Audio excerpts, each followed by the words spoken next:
behind the podium. We're ready. No, we're really ready. Can I start ready or? Go ready. All right, welcome to this August 5th meeting of the Water Reclamation Facility Citizens Advisory Committee. Call this meeting to order and establish that we do have a quorum. All members are present as Ms. Gerlich walks in right now, right on time, so thank you. And with that, if we could have a moment of silence, please.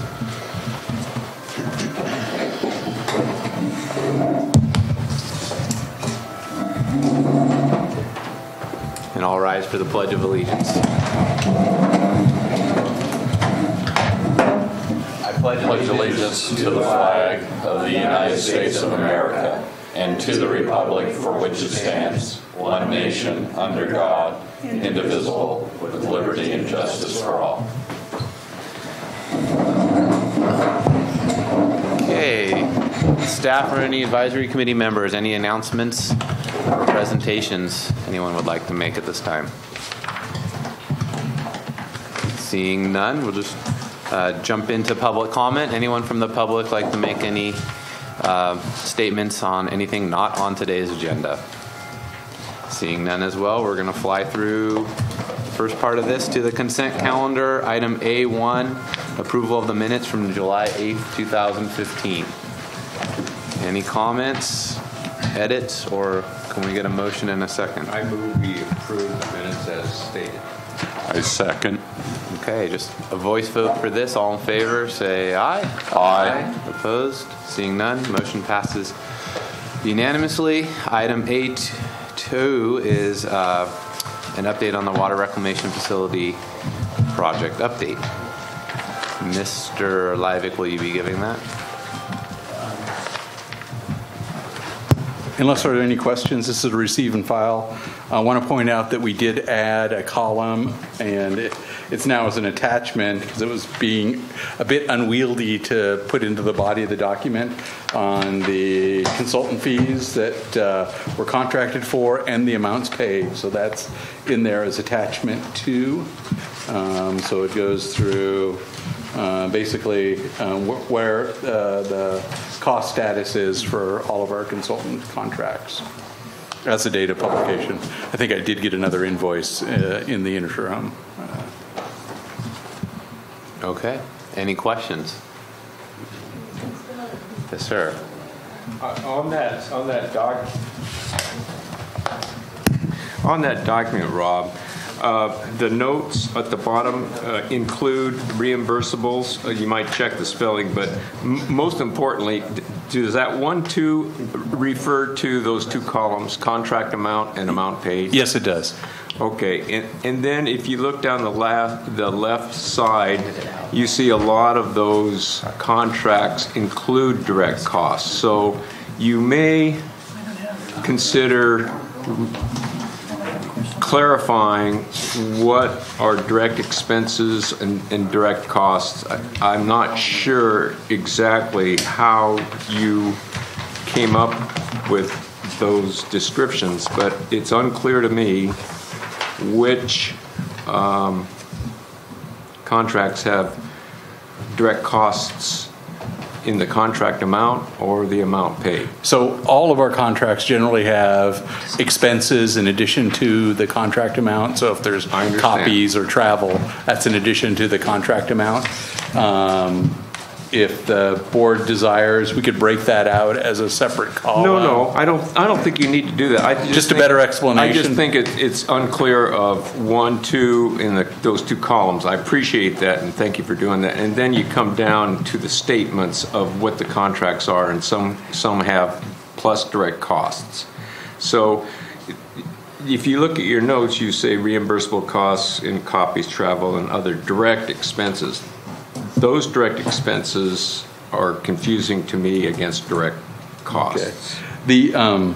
The intention was the bottom line number in bold was the contract amount, and the total amount paid included those direct expenses. And I need to clarify that. I can see I need to clarify that.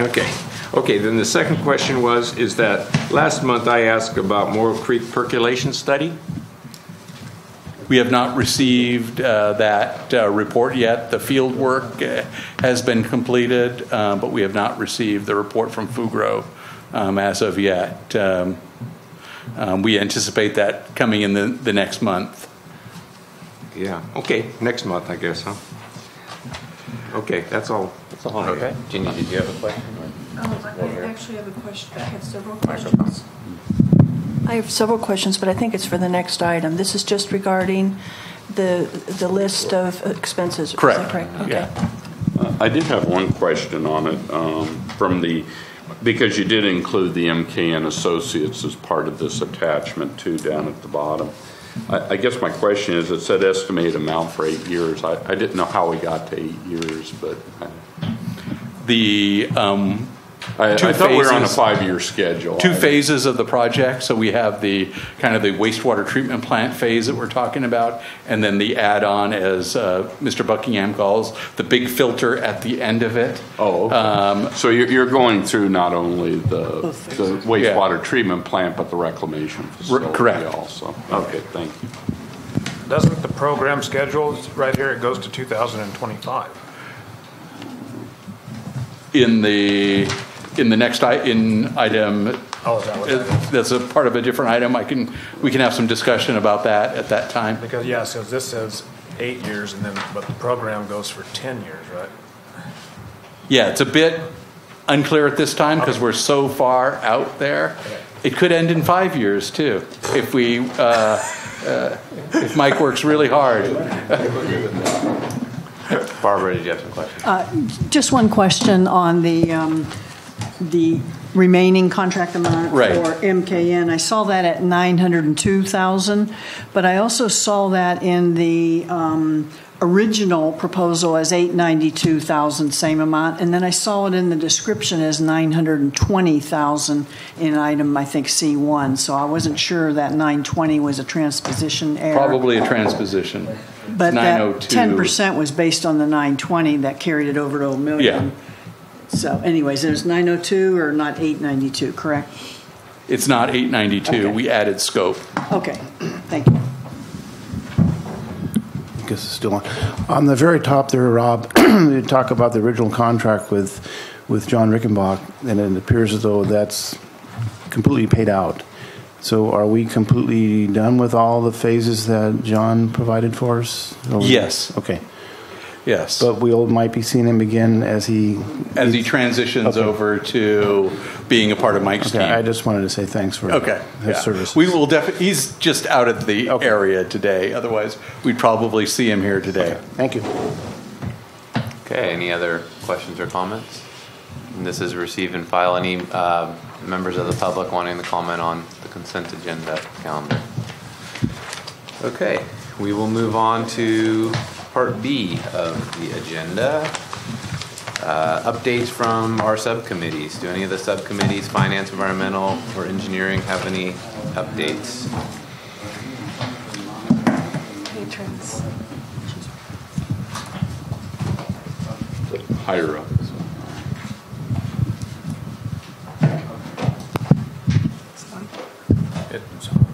I think it's on.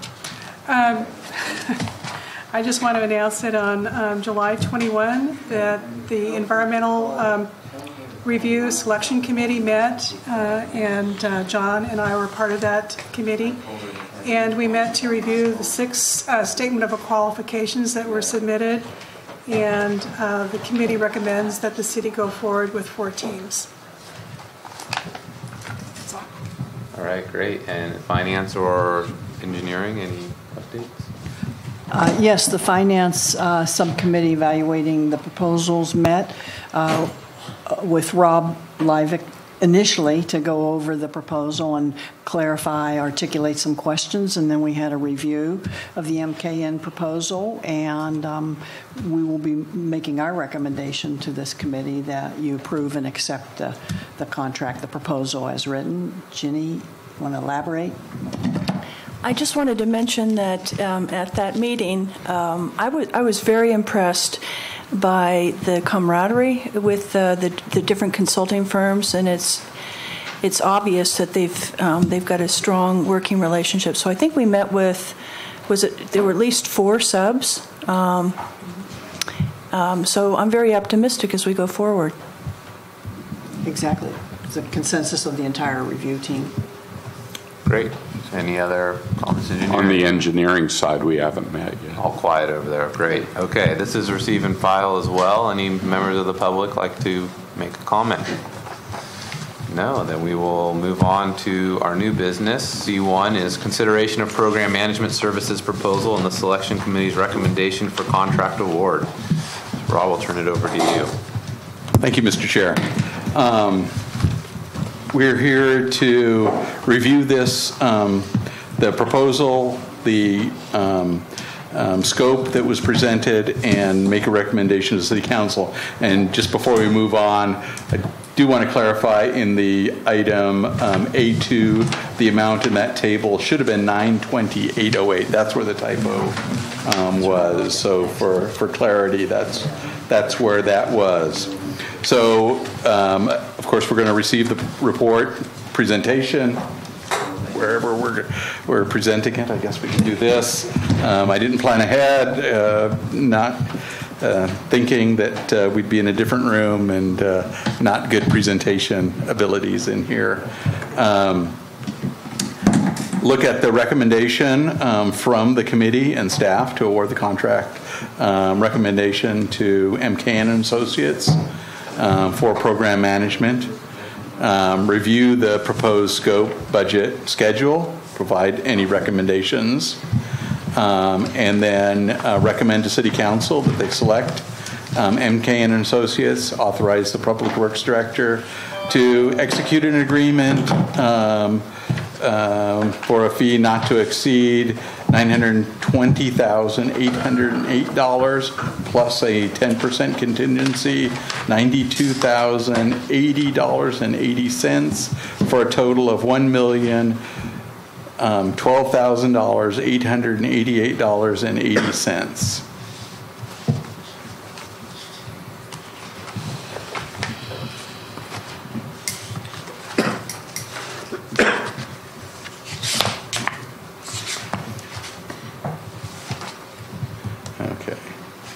Back on track here, am I? Come on.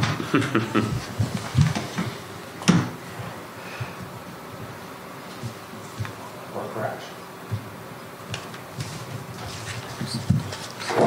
Okay.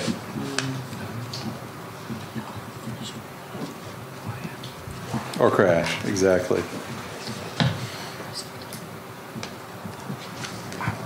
Apologize for this. Sometimes it's paper would be better. Project timeline, we released an RFP in June 1st of this year. We met with this board on June 10th and selected 3 members to act as the review committee for proposal review and selection. We held a mandatory pre-proposal meeting, and representatives from 8 consulting firms attended that meeting. We received 1 proposal at the due date, July 14th, 2015, from MKN, Michael K. Nunley and Associates. On July 22nd, the program management review and selection team met to discuss the proposal and review any questions that we might have during the interview process. And we interviewed MK and Associates on July 28th and had a unanimous recommendation that MK and Associates be the recommended consultant for program management. Just want to offer a point about receiving 1 proposal. There were 8 consulting firms there. Consulting firms make a decision whether it's worth the effort to put forward a proposal, because preparing a proposal is not an insignificant task. It is a monetary consideration to put together a document like this with, all the necessary exhibits and research done, and they may evaluate the existing consulting team in place to see if they would be competitive against the existing consulting team. I would suppose that many of those consultants looked at the existing performance and the amount of time that would take them to come up to speed and decided not to propose on this project, given where the city is at right now. We have a couple of schedules in this staff report. One is a more simplified schedule. We'll call that the Dave Buckingham approach to project scheduling, a simple line chart, and then a more complex CPM schedule towards the end of the project. And if we're doing presentations, we could show that up on the screen, a nice presentation for that. Also, at the bottom of that chart, we added in kind of a cash flow estimate, and it'll vary depending on some of the project components that we pick, and how we decide to construct this project. So, it could end up anywhere between 9 and 14 million at the end of the day for program and construction management. By the time we finish this, perhaps $100 million construction project, when you include the wastewater treatment plant component and the reclaimed water components to it.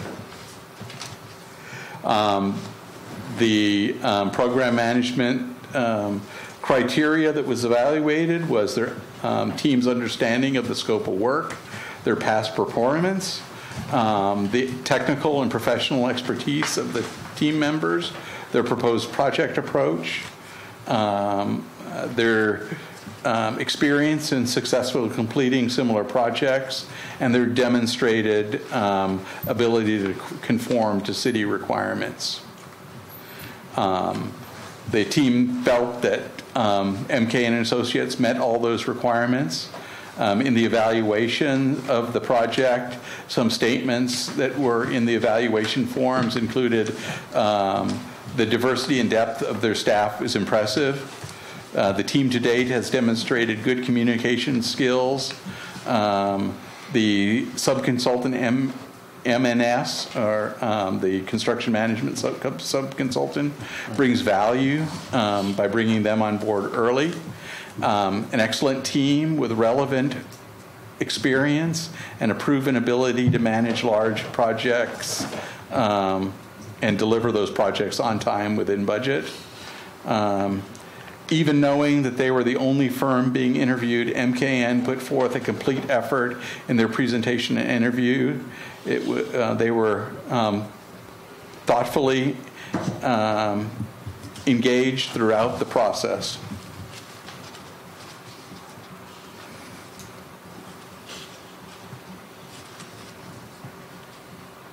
As Ms. Spagnola pointed out, there's a difference between the proposal contract amount or proposed amount and the recommended contract amount. That results in some additions to the scope of work. Council wants to see 3 additional workshops performed. These workshops would be on educational regarding project delivery and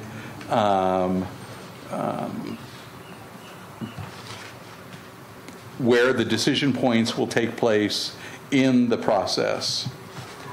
We also modified task 301 to include some hydraulic modeling of the outfall under various flow regimes, a preliminary layout of the connection to the existing outfall, a review of legal and permitting constraints associated with the continued use of the outfall, and the development of a technical memorandum regarding that outfall work.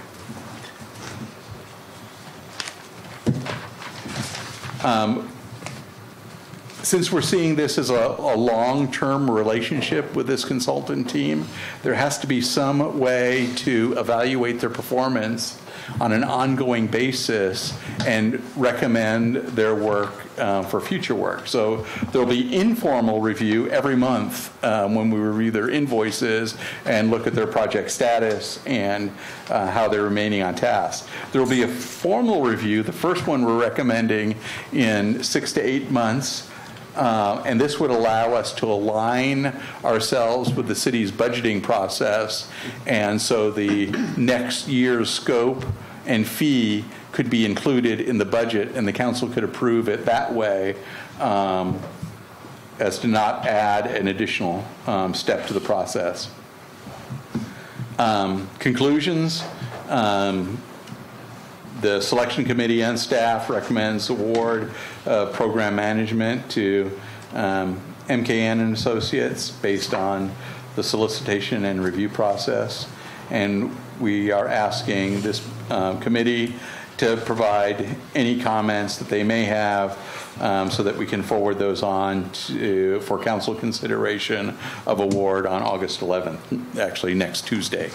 That concludes my report, and we have additional staff here for questions, Bruce and Rick, and then Mike Nunley of MKN Associates to answer any follow-up questions. Thank you.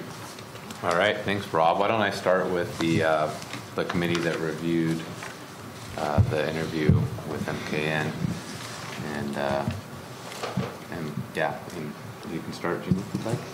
Okay. So it might be faster if I just read this, but and I think that maybe some of my questions might be answered fairly quickly, because it may be just, Rob, a question of typographical errors in the staff report. But I too noted that there was a difference in the budget. The original MKN budget was $892,704, and the revised budget was $920,808. And as Rob mentioned, this reflected additional tasks for the consultants. But I compared the proposal for program management services dated July 14th in attachment 1 to the staff memo. And the only change that I noted between the two documents was one additional activity in task 301, which reads, review of legal or permitting constraints associated with continuing use of the outfall under different management strategies. It's assumed city legal counsel will provide an analysis of ownership and other legal constraints. So despite this additional activity, there was no change in the budget for task 301. And the revised budget increased the total of task 104, public outreach, from 118,451 to 124,755. And Rob, you noted that it's because the city council wanted 3 additional educational workshops, but the staff memo actually says 3 fewer workshops. So I was confused why it would be more when there were going to be less workshops. And then the revised budget increases the cost of task 203. That's permitting from $44,910 to $71,160. And I'm just wondering why this cost is increased when there's no additional activity identified in attachment 1.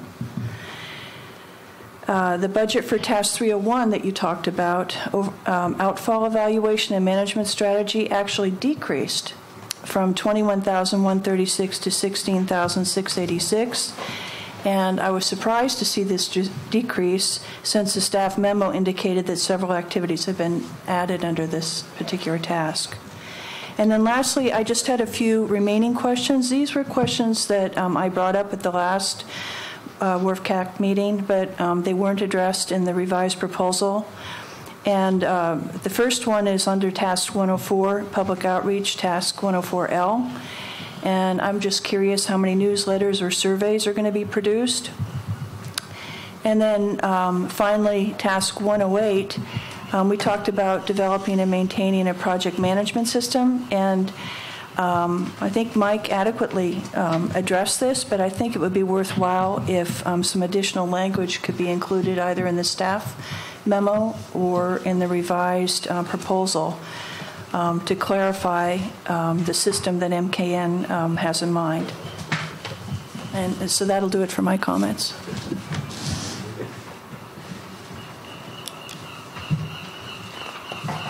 Give this to Rob.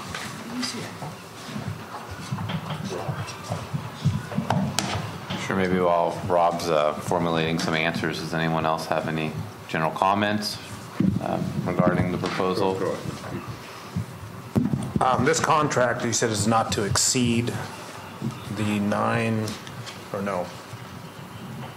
$1,012,889, Yes, and it's going to be it says time and materials. time and materials contract. So there'll be detailed billing every month. Correct. To keep track of what's going on. Correct. What they're doing. Okay. So the 1012889 that's the guaranteed amount, but they can't go over without approval? Without approval, basically council approval. So we have a estimated amount, the $920,000. Typical with city contracts, we add a 10% contingency to that that allows changes to scope to be approved by staff. Anything above that 10% contingency would need to go back to city council. So is this figure that they came up with, you just took the total cost of what it's going to cost to build the plant and then multiplied it times the 4%, or how does that? How did they come up with their with their dollar amounts? Yeah. They estimated the number of hours it takes to perform each task, multiplied it times the billing rate for those particular people, and then summed it all up at the end. The 4% overall construction or program management cost is just a guideline. It gives us a look at what we might be facing way out there. But we'll be looking at these detailed proposals on an annual basis to approve the next year's worth of work. We're not going to approve a blank check for $14 million and say, go till you're done. We'll be looking at this on an annual basis to ensure that we get a more detailed proposal for each year's worth of work. Okay, so it could be less than what the 1 million is, but it could be more. So we don't know. This is for the first year, First 12 months. For the first 12 months worth of work. They're estimating what those hourly cost, what those tasks will take in hours. We're thinking it's going to be about that amount to do that, but these are just estimates, and it is a not to exceed amount. Typically in these contracts, if the consultant were to just get it wrong and estimate the wrong number of hours wrong that it takes to do it, you don't adjust the contract. If we add scope, we add more things for them to do, we do adjust the contract. So if we ask for more things, right, we're going to pay for more things. Right. If we don't ask for more things, we'll pay up to this amount. Okay, so it could come in less than it, or it could not. So we don't really know. Well, these are estimates. We're not asking for a fixed fee contract at this point. You can't. Right. Well, we could, but it would probably be larger than this amount if we asked for a lump sum bid. And for example, they had, I think, $15,000 in grant funding efforts, and year one it might not be ripe to do anything, so that work effort sits idle and they're not building towards that. And this includes, they're going to also oversee the construction management team on this too?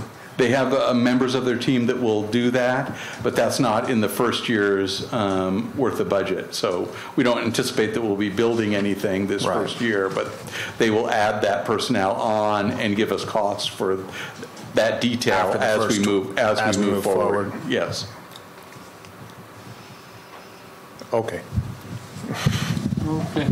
Real quick, and I think you answered most of it, Rob, so be real quick. On the construction management side, it will actually be handled under the MKN contract where you talk about maybe $10 million over the next, in that attachment too, I think you gave an estimate of the total dollar amount is around 10 mil. So that does include the complete construction management part of it. Okay. The only other question, most everything got answered for me as we went through this, so that worked out well. But one concern I have, and I don't know how, it doesn't bother me with the consultants we're dealing with. I've got to know Mike and John over the last 2 years. I feel more than comfortable with who you have as a consultant. I think they know their business. I don't have a problem with the money per se. I do have a problem with the process where you have 8 consultants show up for what could ultimately be a $10 million contract, and all of them bowing out of putting in that proposal, so to speak. And it concerns me more as we move forward. Is this going to happen on every facet of everything we go through, that people feel like, oh, gee, they had a head start, ergo, I'm not going to waste the time putting it in? Because it kind of removes, it almost becomes sole sourcing at this point. Yeah.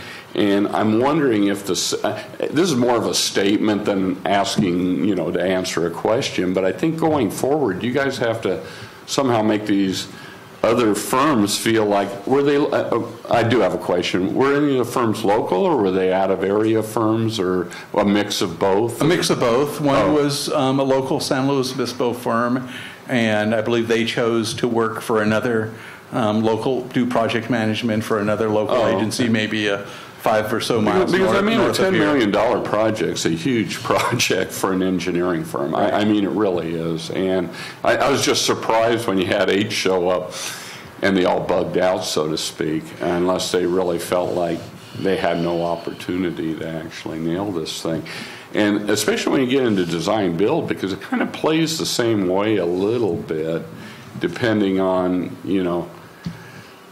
how it comes down. I guess there's more of a going forward. I think staff needs to realize they've got to try and make all people who come in, and show interest feel welcome. Yeah, it sounds terrible, and I don't mean it that way, but you got to, because otherwise this thing could get out of control real quick. I'll give you an example on the environmental review. We did receive 6 proposals. I think there was probably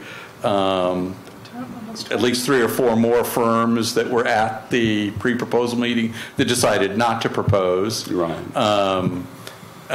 And we ended up with 4 out of there that we're planning on interviewing. Right. I would venture to guess when we get to design build, the stakes will be much higher. Right. And I think we'll be having many more firms propose. Well, I would hope, but I also concerned that the fact, say, Black and Veatch, who got the contract for the facilities master plan, I don't want other design build firms saying, well, gee, I don't want to say the fix is in, but the fact where they feel they're at a competitive disadvantage with them, because they will have the opportunity to bid on that also as part of, I think, the way we wrote up the RFP. Is that correct? Yes. Oh, okay. So, yeah, going forward, I just want to make sure that you do get a number of qualified bidders as we move through this process. I don't know how you solve that, Rob. I just hope, that somehow that comes into play.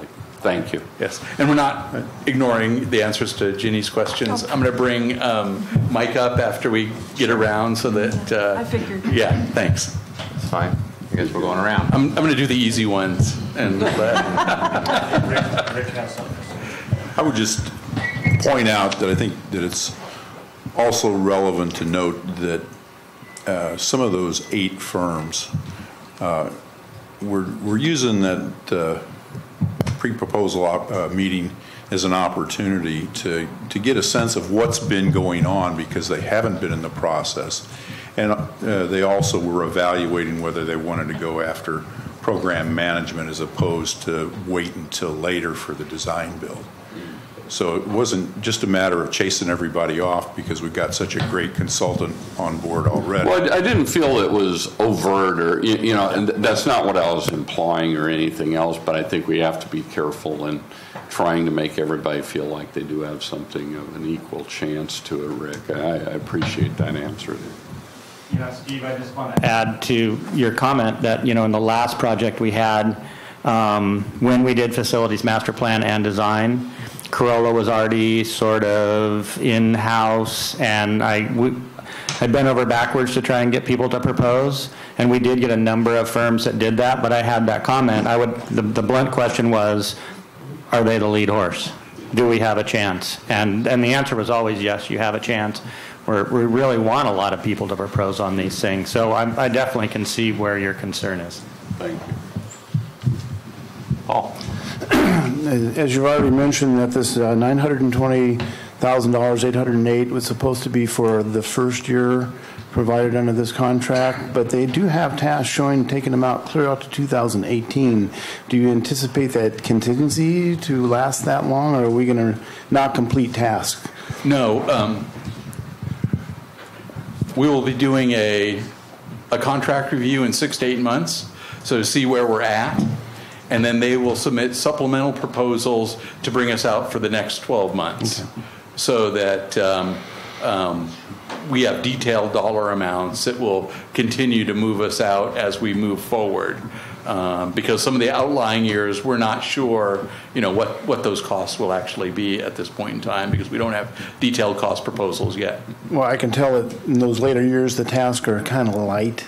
Yes. But I'm just wondering if that money plus the contingency will take you out that long. No. The other thing is what we mentioned in Black and Veatch's contract, that they had rates that were established for this annual year. And then Steve Holme got up and said that he would hold those rates. This contract's going to go for multi-year. Are we going to have escalation of rates? Do we anticipate that during the course of this contract? I would anticipate that we would see their billing rates escalate, and we'll see that with the new proposals. So as we amend the contract, we'll see the new billing rates move in and negotiate that amount. Yeah, I'm just trying to see a way that we can control the costs and have enough money to get to the end for the tasks that they show right now, because I'd hate to see some of these tasks not get done, and then we have to argue over how we're going to pay for those tasks that are needed. Yeah, I would state that these tasks are based on the billing rates in place at the current time. Okay. Questions, Valerie? Any comments? No? Barbara? For the Finance Committee? Just real quickly, as a follow-up to your question, if some of these tasks, since this is a one-year cost for an overall program management, if some of these specific tasks don't get done, they don't get invoiced, they don't get billed, and they don't get paid, correct? Correct. So that money accrues to a future year budget. So obviously, the sooner things are done at a lower rate and more timely manner, the overall cost tends to be less, but not necessarily. Yes.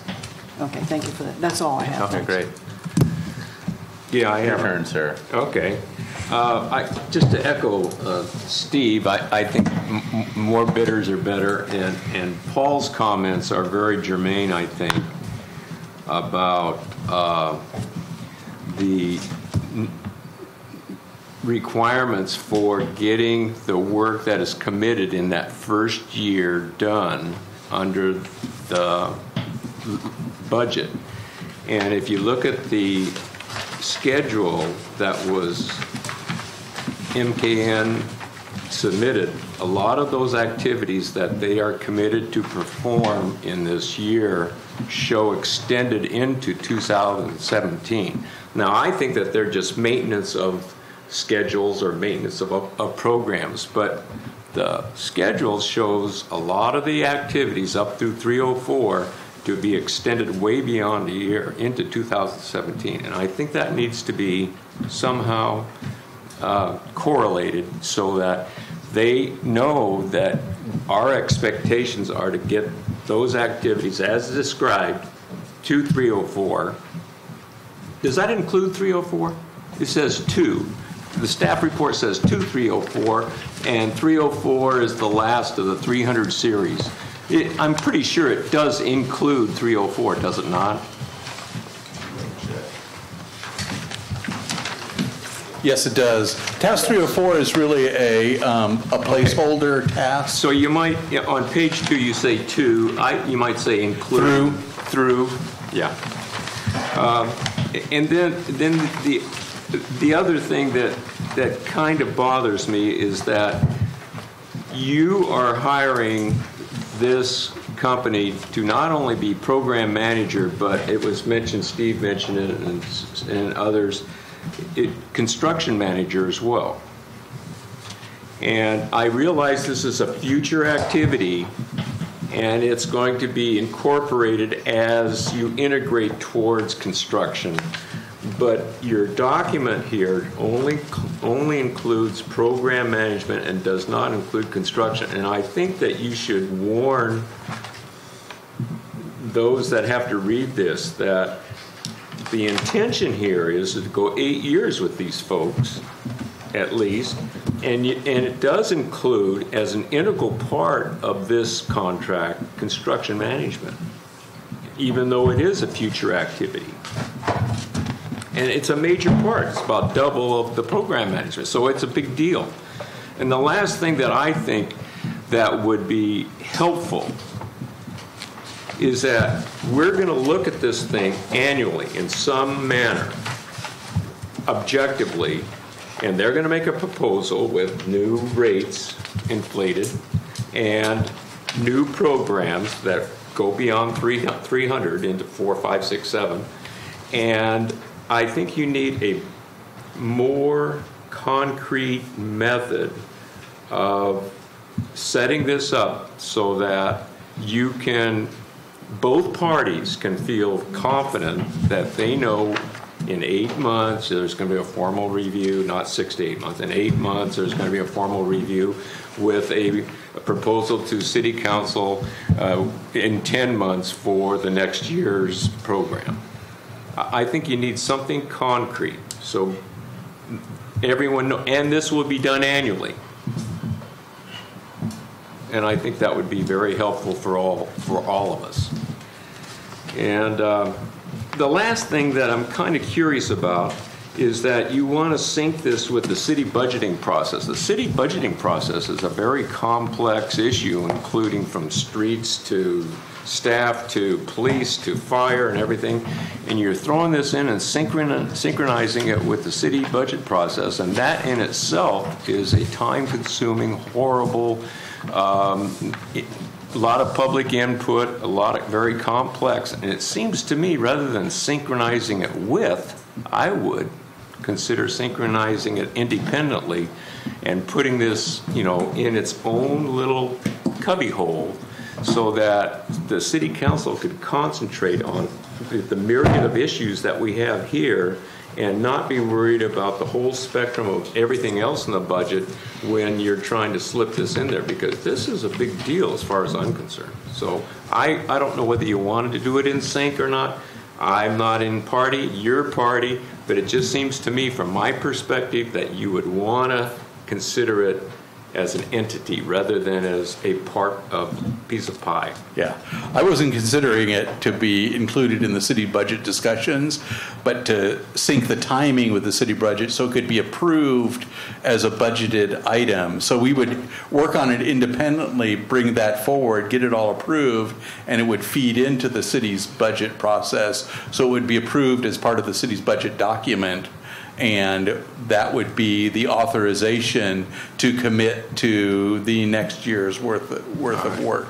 So the reason for the 6 to 8 month schedule is we haven't developed the city's budget calendar for next year. So as we develop our budget calendar, we'll know whether it's 6, 7, or 8 month when we need to bring that forward. That would be good. Yes. I just wanted to add, I endorse this concept of using these folks, and I think that they will do well for the city, and so I think that'll work out fine. The last thing, I think you're going to get this. Okay, now you have a $102 million program. Did the recent rate structure increase take into consideration whether or not it will be able to handle a $102 million program? It took into consideration a $75 million overall project cost, which this is a component of. You might you're going to get it. You're going to. Yeah. So it is a part of the rates, the overall budget for the project. So the project is a $75 million project. This is one of the components of that $75 million. Okay, because now you're throwing it up here is that for a $102 million program, and what that does is it includes your rehabilitation for the wastewater afterwards. So yes, and this is a second shoe to drop. Yeah, more to come. That was because we can only do rates for 5 years, and that, at least this present time, is proposed to be an outlier outside of the 5-year rate schedule. Okay. We will have to address that sometime in the next 5 years. You're going to get a question on that. I know there's a little sidestep of that, and it doesn't have anything to do with what we're doing here today, but it popped out at me. That's all I have. Great, excellent. Rob, I have a question. It's my understanding that this is a multi-year contract, and the total amount here is for activities that go beyond 1 year. That this $920,000 encompasses activities 101 through 300 and something, correct? Yes. So it does take it beyond. I don't know where the idea came that this is just an amount of money that's going to be spent within 1 year. And I think that's what I heard Bill say, that this is a multi-year contract, and it does take us through several activities. Yeah, there's some activities that will go beyond a year, especially public outreach, but so maybe we'll spend, I'm just going to throw numbers out there, for $750,000 by the time we get to the end of this. Those activities won't be complete, so that amount will roll over to the following year, exactly. And when we develop that next 12-month budget. So we're going to be looking 12 months ahead all the time. So is this a 12-month budget, or is this for the activities? It's for the activities, but we're going to review it in somewhere between 6 and 8 months. Basically to see how we're doing, to see if we need additional allocation in certain categories or not. No. It would be more to see what the work plan is for the next 12 months. Okay. All right. Hey, Rob, on this $102 million, does this include the maintenance that's being done on the current wastewater treatment plant? The MMRP work? Mm-hmm. No, it does not. No. Okay, because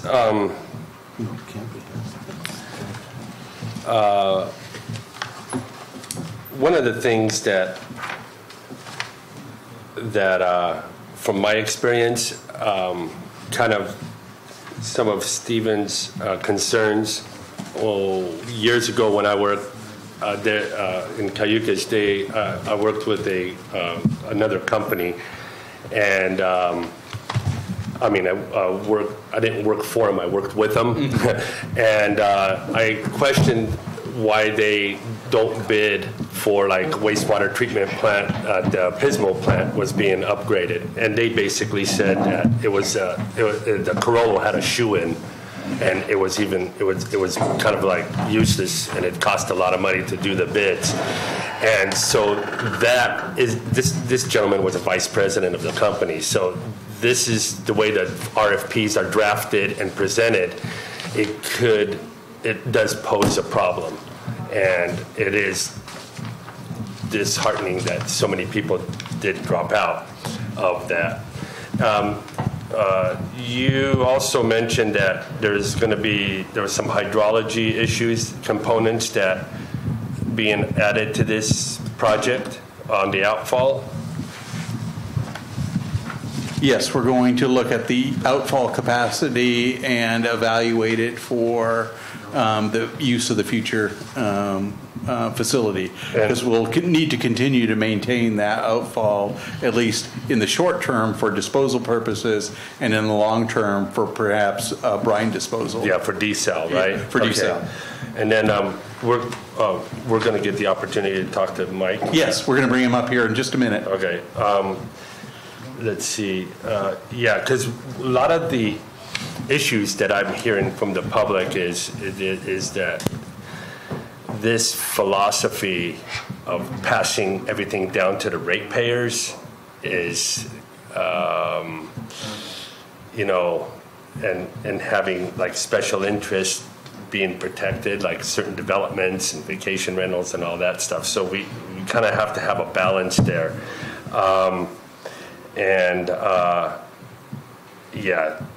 There's concerns about the citizens subsidizing things.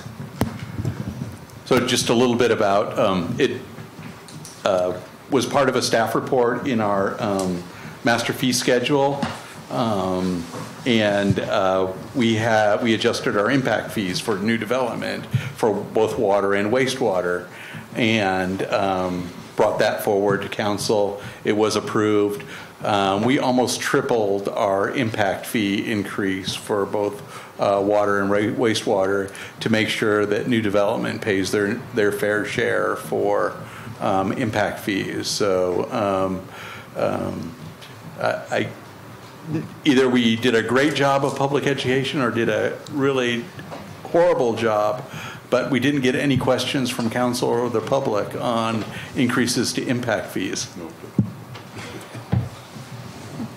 Just as an aside, to address that, we did we had Bartle Wells do the analysis for, in addition to rates, to look at impact fees. Okay, thanks. My other questions are for Mike. Okay, thanks. I think we'll bring Mike up here and put him on the spot to answer the questions that I couldn't answer. Okay. Thank you. I'm Mike Nunley with MKN, and I really appreciate the opportunity to present this proposal to you, and really excited about the possibility of working with you all for the next 8 some odd years. First, what I thought I'd do is just kind of run through the answers I've got in order to the questions that have come up so far, and I'd ask you to please interrupt if it's not clear. I'm glad to answer everything I can. First, the question about the changes to the budget from what was submitted in the proposal. And I agree, the wording that we have in 104E is a little funny because it says 3 less formal workshops. And it didn't intend to read 3 less formal workshops. It kind of meant 3 less formal workshops. If that makes sense. So I can see where. So that's our word choice is a little funky there. So anyway, so we did add that in. You were correct. We did add more money under permitting. That was based on input from our biologist Kevin Merck, who's also going to be involved with Coastal Commission, because his comment to us as we were preparing the final proposal was he felt like we needed to front load a little more of that permitting work. At the end of the day, you're going to, when permitting, the way permitting works is you kind of end up where you end up. So the thought was to front load to do a little more of that the first year than we'd originally budgeted. So we bumped up Kevin's budget there. So what I would recommend, in case somebody else has the same question, is can you amend the attachment then? Yes. Add a line in so that at least they agree. Yeah. And same thing with your memo. Right. That's what I was looking at. It just seemed inconsistent in a couple places. Yeah, what I'd be glad to do is I could send Rob a little paragraph on what's changed, and we can send that back and forth. Oh, you don't even have to bother. Just clarify it. Okay. That would be perfect. That's a good question. And then decreasing the outfall, we did change that task, though. We changed the nature of it. Originally, we talked about having some design effort on kind of a find and fix it contract on the outfall to address cleaning and that sort of thing as part of this. In discussions with staff, that sounded more like a major maintenance and repair project on the existing plant. So we pulled that out, but we decided that there needed, so we took that piece out. That's why that came down a little bit, was the bid document part of it. So where does the additional work come in then?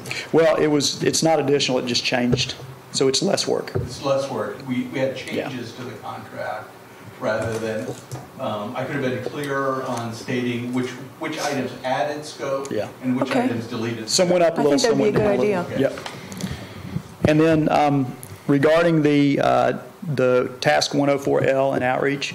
So the way we set up that task and the way we set up outreach in general is the objective first is to put together an outreach plan, identify what's going to happen. You'll see that plan presented at a future WRFCAC meeting before we move forward with anything.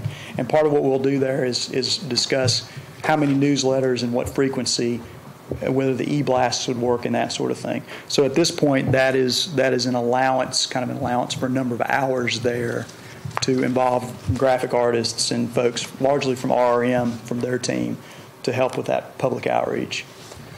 So could you just throw in perhaps just an overall estimate? We could state what the assumptions are. Okay. We could do that. That would make a lot of sense, I think. We'd be glad to do that. So we could just state the assumptions there. And one thing I'd like to point out, too, is when we put our budget together for the proposal, we get all these little budgets and things from all these different subs. And you can imagine on a contract this size, you got a lot. So in some cases, we may have oversimplified how we presented some of those numbers. And so it sounds like outreach, what we'll do is I'll include more detail in that for council. That's a good question. The other one is the PM systems, the task 108. So, and this is always an interesting one. So project management systems that we're talking about can vary. And the most simple versions would be things like Dropbox, where we're just sharing files back and forth, giving different team members the ability to download or modify those files and then upload their own. And that's kind of, very inexpensive, but really not many capabilities. It doesn't do things like inform someone when another entity is in that document modifying it or track changes. It doesn't allow you to notify folks when there's been a change to that document. It doesn't allow you to do things like, on the construction side, generate change orders in a certain numerical order and then then track who gets those change orders and reviews them and that sort of thing. The far end is something more that we think is appropriate for a large program like this, would be a software that would allow schedule tracking, it would allow file sharing, and it would allow automatic notification when there are edits. The benefit to that is we make sure there aren't multiple copies or somebody doesn't grab the wrong document when they go out in the field, because we'll have so many different, when this program really gets moving, you can imagine with the type of dollars you're looking at, you're going to have a lot of different contractors, subcontractors, consultants, subconsultants, regulatory agencies, even in some cases, that may be sharing different pieces of this and that may be involved and may need to be notified. And so the cost for the program management software, what we want to do is work with the city to come up with what makes the most sense from a cost perspective and also from a functionality perspective, because it's all over the map. And if the city determines what that software is going to be, they can determine the cost. One of the things we'll look at is some of these software packages the consulting firms already have and already use. So those would rank a little higher, in my opinion, would be things that are fairly industry standard where the city's not having to pay for a license for somebody. But those costs all depend on the size of the project. The way some of this software gets priced is actually as a certain percent, like a 0.00 some percentage of construction cost in the case of some of these types of systems. So it takes a little research, and we reserved some time to kind of work back and forth with the city to identify the best fit for them, for the consultants, and for the program. I appreciate that. You mentioned that to us the other day, and I thought that was really enlightening. It's just my experience has been that it just seems like when you have a technology added to your project, it's a sinkhole. And so maybe if you just clarified up front some of your ideas and your recommendations, because this is a public document, and someday somebody can go back and say, okay, well, this is what we had in mind. And the thing that I think would be key there is what we're looking for is, I know that like in the case of federal agencies and a lot of your experience, you've probably seen a lot of software developed specifically for the agency. And I remember we talked about that in the interview. What we're talking about is not custom programming. It's really taking more detailed versions of Microsoft Project that, for Primavera is one example. It's taking software packages that are already out there and just utilizing them. But it's picking the right modules with those, right, and figuring out where everything's going to be centrally stored, whether it's web-based, et cetera. And so that's really the goal, is not to reinvent the wheel or come up with anything new. We're just trying to find the right product that's already out there. Great, thanks. Yep. Concerning that, where is that on your list of priorities? That's fairly high on the list of priorities. I would see us working on that within the next few weeks and trying to get that nailed down. The key part of that is to have that in place before we start. I would see before we start getting into the facility master plan deliverables over the next few months. Yeah. I would say the first couple of those can come in through email or Dropbox or whatever, but we'd really like to have a system in place, say in the next 4 months would be kind of my goal with the timeline. It's really the most critical part would be to have that done before we start going out to RFP for the design work or their design build work. So as all the responses to the RFPs would be compatible with this? That could be one way to manage it. Sure. is through that process, but it depends on what modules we get. Okay. By the way, yes, John Diodati is gone. He is our chair, and I'm the vice chair, and so I will continue to the conclusion of this meeting, and that's that. Okay, and I did want to hit a couple of the other ones too, and I'm glad to respond to other questions. So the way we put the budget together is we identified tasks that we anticipated would start within the next year, and those are the ones that are the clearest to us in terms of level of effort and what's going to happen. And so we said roughly plus or minus a year. Some of these are going to go longer. Some of them might start at 11 months and 29 days. But it's the ones that we felt like we needed to have authorization to move on in the first year. And it might slide a little, but it's not perfectly 12 months. But that's one of the reasons that we'd come back with Rob in 6 or 8 months, map out the next year. Mapping this out about a year at a time is about as precise as you'd want to get the first few years. Once we get into construction, as Steve and Paul know, we could sit down and say, here's our CM budget for the next 3 years, have a pretty good idea what that burn rate needs to be. So you'd see those last ones might be a little different. We may go a little farther out depending on what the activities are there, maybe a little narrower now. But we'll just have to see what activities are ongoing. Because one of the things that, quote, complicates it is the phase 2 and how that rolls out and what that looks like. I have a quick question on the CM side of it. I wasn't, I hadn't looked at your proposal or other than what I read in the staff report. It sounds like M&S is handling the construction management, is that correct? Yes, sir, and the plan would be, so they'll provide the field staff. They'll provide a resident engineer and one or more inspectors. Okay. And then I'll serve as the overall construction manager / program manager. But you see it probably more as MKN having that higher end of the involvement early on. It's going to be M&S towards the end, or through the construction. Well, I mean, there's going to be more people. Yeah, in terms of the staffing, I'd say it'll probably be, I'm going to estimate for now, say 2 to 3 full-time M&S staff. But we'll still have office staff processing submittals and. Because you're the only 2 real engineering firms involved. RRM's there purely for the, I'll call it the glad handing, or some outreach, community outreach, things of that nature. And that sort of thing. It appeared the other was a biological and or the permitting process. Yes, sir. Kevin Mark. Okay, so, but it's mainly M&S and you, basically. A couple of other subs that we have that are important to list is, we've got a technical advisory team we've identified, and they're going to serve as kind of in a quality control role, reviewing deliverables and reviewing the things the documents we're producing, and then we also have a value engineering sub-consultant, and it's critical to have somebody that's kind of a specialist in leading value engineering workshops for SRF funding, because that's one of the requirements. And so we've identified an individual that's, I think it's called a SAVE certification, S-A-V-E. And so a lot of experience putting value engineering efforts together, managing the teams, and then also making sure that there's compliance with SRF. Okay, thank you. I have a few questions. Yes, sir. First, who are your subs? Okay, so the sub-consultants, if you look at our organization chart, and what I'm going to try to do is direct you to areas of the proposal. So if you look in section 02, qualifications. That's right. That's on the proposal, cost estimate.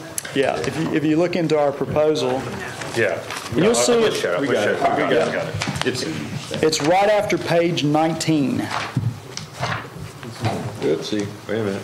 So you'll see the 19 after 19. down at the bottom in an orange circle. This must be it. Orange or red, I'm not sure where that one rides in terms of color.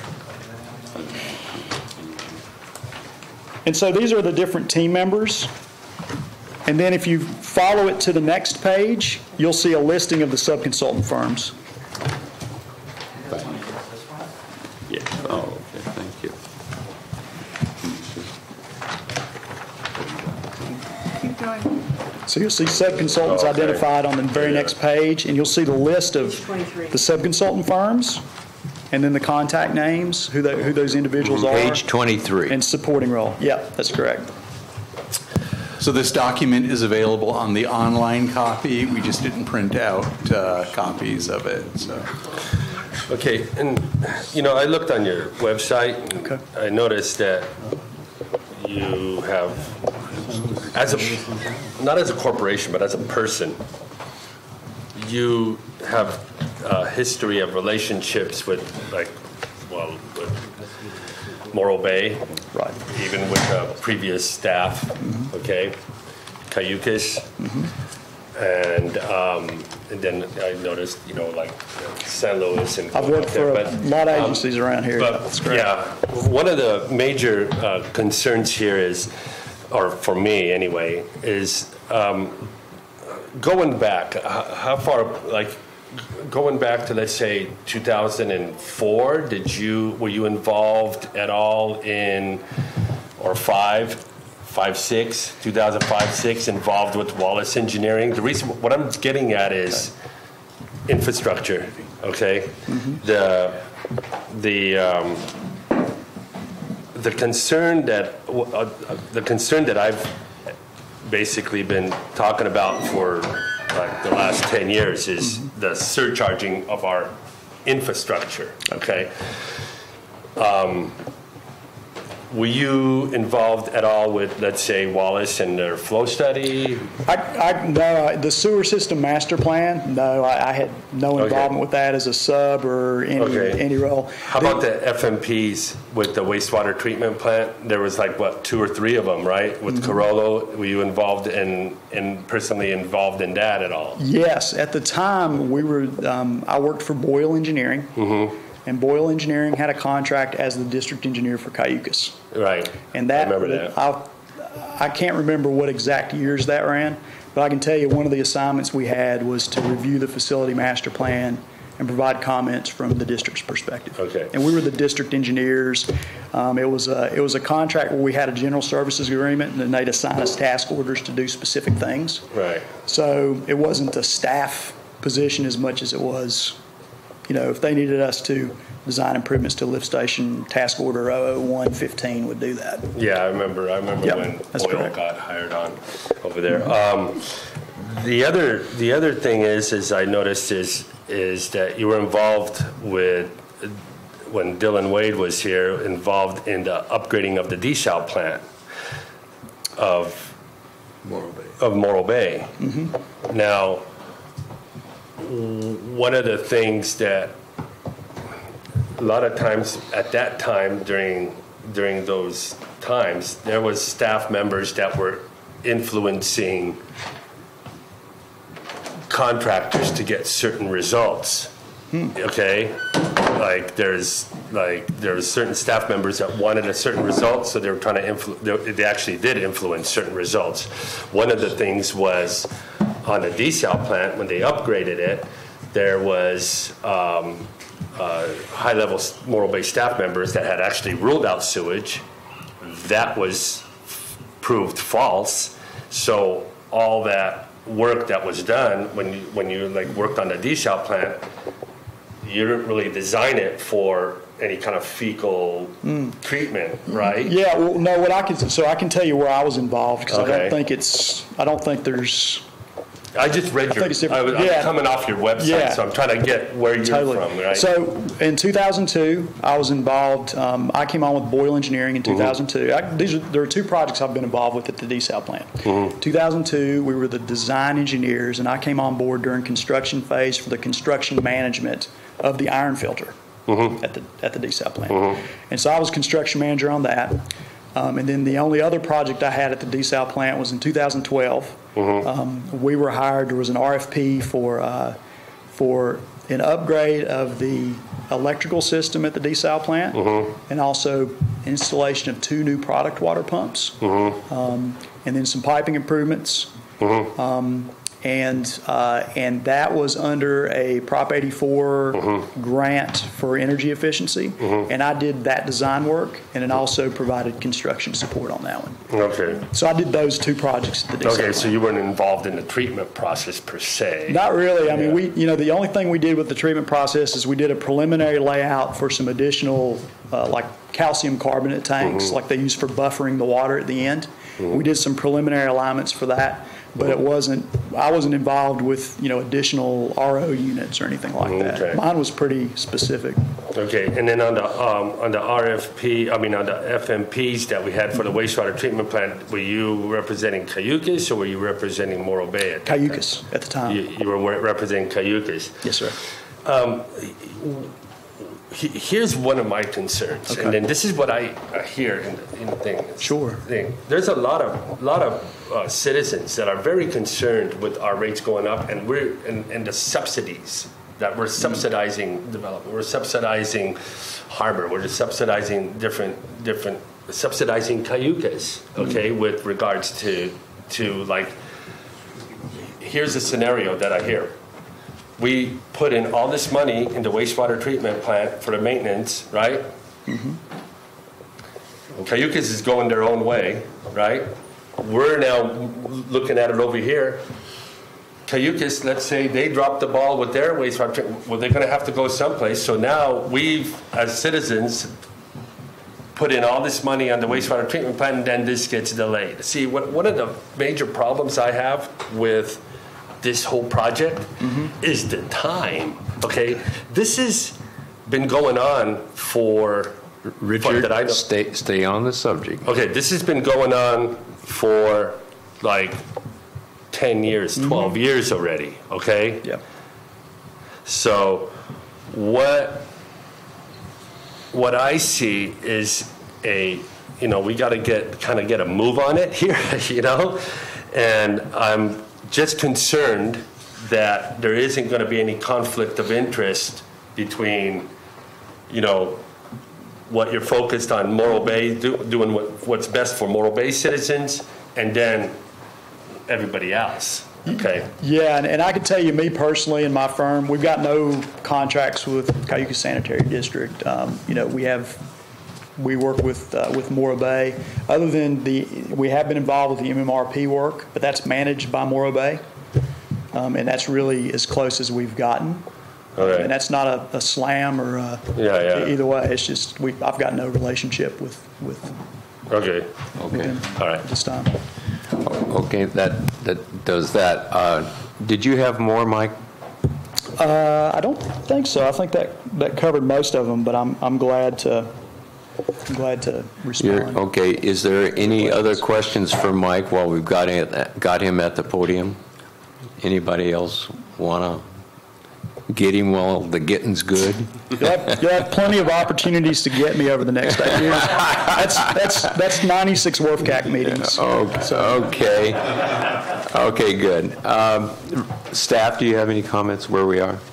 No, I think we're going to, if this board decides it's appropriate, roll these comments forward, provide the additional information that was asked for to City Council, and if the board so chooses, recommend approval of MK and Associates. Okay, and this will be going to the City Council next week, next Tuesday? Next Tuesday. Next Tuesday, so this is a very timely subject, and anyone in the public that's interested, show up at the City Council meeting. And, that's correct. And make your wishes known. Okay, then I will entertain a motion. I'll make a motion to recommend MK and Associates for the project management contract to the City Council. I'd second it, but that's conditioned with the... adding the additional information in the council that we gained today. Okay, any other comments? We have the ability to make comments. Any public comments on this before we proceed to a vote? Okay, well, I'm going to go for just a voice vote. All in favor, say aye. Aye. Any opposed? I just abstain. Okay, and Richard abstains. Okay, that takes care of that. Welcome, Mike. I'm happy to have you on board, and you have an unanimous approval from this board as well, and so we're looking forward to working with you. Okay, this gets us to a very interesting thing among us participants. C2 is consideration for the change of our meeting of this group from second Wednesday at 3 p.m. to it is recommended, according to staff's report, that we meet on the first Tuesday to give them more time to assimilate all our very, very germane comments into a document of which is presentable to the City Council. Is that correct, Rob? More often than not, we have needed on these decision items to move the WRF-CAC meeting to the week prior to City Council meeting. So the goal is to not have to change the meeting date to set it up to a date that would facilitate that getting the information to City Council. It seems the most optimal time is 1 week ahead of time, and has a couple advantages. We could piggyback on the setup of the Planning Commission and hold this meeting in the Vets Hall, one less setup for our crew and AGP to film and to set up for that meeting. The other advantage is it's about the widest possible range that we can get to a city council meeting for that first meeting of the month, but on items that need more analysis, we still have 3 weeks to get it to the second meeting of the month. The Wednesday right after City Council, our current meeting date, seems to be the poorest date to have a WRF-CAC meeting. So how about a Thursday or a Monday? It's just availability of the facilities that we have to work with. Also, Monday, Vets Hall is the community dinner. We don't actually have to decide this today. We can continue this item. We can look at schedules. We could talk about it and bring back a proposal. City Council actually has to act on this because they set the schedules for everybody. Let's get a little poll here real quick. What do you guys think? Does anyone have any comment on first Tuesday, 3 o'clock? The first Tuesday works for me. There's one. The time works great. The problem I have is the Vets Hall. Having 7 people up at that day is a crunch, and now we have 9. Can you get narrower chairs or something for this? You know what I'm talking about, right, Richard? It's a tight fit. But that's manageable, right? Yes. That's not an Yeah. issue. Or we can sit on the floor. I'm not literally, but Yeah, on mattresses, yeah. So will that save money to the city by not having another setup? yes. Okay. Okay. I have no problem with the Okay, date. Paul? I have no problem. Okay, we're going around the corner, Val. It's good with me. I can make it work. Done deal. Okay, that, my only concern was, especially with Richard, as existing planning commissioner, that's a long day for you, so just, give that some thought too. He's but tough. If it, He's tough. Okay. Okay, so the next meeting then will be the first Tuesday in September. Is that correct? That would That's be probably correct. the day after Labor Day? Yeah, the 8th. The 8th. Is that, Yes. is that fit us, at least a good majority? Okay, I think I'm working that day. So. okay, done deal then. So. Do you want to have a? I think we have to make a motion. Do you want to make a motion? Yeah, September would be on the 1st, right? yeah, The first Tuesday? yes, it would be in September. September 1st be is the September first 1st. Tuesday. Oh, is it? Okay, sorry about that. Good. And I won't be available on that day. That's the opening day of dove season. Pardon? Opening day of dove season. Well, we see new priorities. You flew the coop, huh? Okay. I make a motion to accept the first Tuesday of the month from 3 to 5 p.m. at the Vets Hall. Okay, how about a second? I'll second it. Okay, all in favor? Aye. Aye. Okay, good. Okay, that takes care of that, and we are to the point now where we're going to have closing comments by members, by the public too. Is there any public comments that want to come up here and close us out with some seeds of wisdom out there? No, okay. Well, we'll start with Richard, and we'll go around this way. Yeah, yesterday we had a planning commission meeting, and there was a project that's on the bluff. And one of the concerns that I kind of brought up and I wanted to share with our public works department is with the emerging concerns. We have climate change, sea level rise, but climate change and the intensity of storms. Like I was bringing up some of the issues with stormwater runoff. And I know we have a sewer runoff management plan or stormwater management plan. How are we?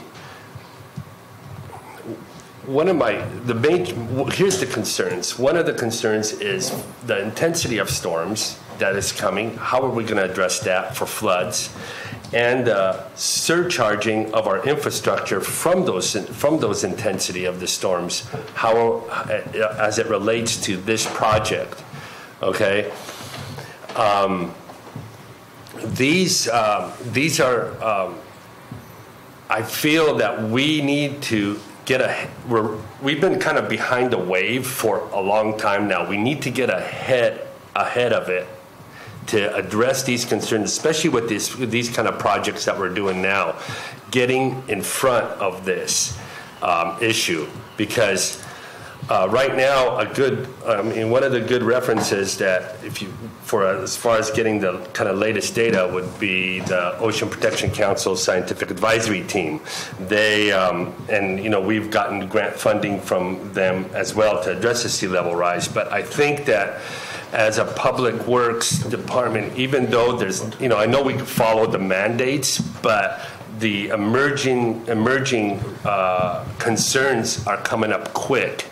And to get ahead of it, addressing these issues before they become before you have to, taking a proactive approach instead of a reactive approach. And I think that that is something that is a great concern for me anyway.